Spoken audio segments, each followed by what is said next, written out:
হবিগঞ্জের লাখাই উপজেলায় মোড়াকুড়ি ইউনিয়নের হাই স্কুল অ্যান্ড কলেজে মহান স্বাধীনতা দিবস তথা ২৬শে মার্চ জাতীয় দিবস উপলক্ষে ফ্রি মেডিকেল ক্যাম্পের আয়োজন করা হয়েছে।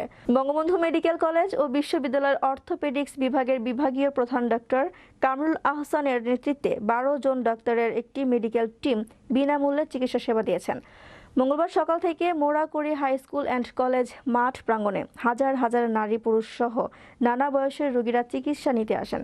ফ্রি মেডিকেল ক্যাম্পের শৃঙ্খলা রক্ষার দায়িত্বে ছিলেন লাখাই থানার পুলিশ কর্মকর্তারা। বঙ্গবন্ধু শেখ মুজিবুর মেডিকেল কলেজের অর্থোপেডিক্স বিভাগের প্রধান লাখাই উপজেলার কৃতি সন্তান ডক্টর কামরুল আহসানের নেতৃত্বাধীন মেডিকেল টিমের অন্যান্যরা হলেন মেডিসিন বিশেষজ্ঞ ডক্টর মোহাম্মদ তানভীর রহমান চৌধুরী, অর্থোপেডিক্স বিশেষজ্ঞ ডক্টর ফাইয়াজ আহসান, নাক কান গলা doctor Faruk Ahmed, doctor পাউন Rawal, doctor Asim Kumar Saha, doctor Mohammad Rezaul আওয়াল প্রমুখ।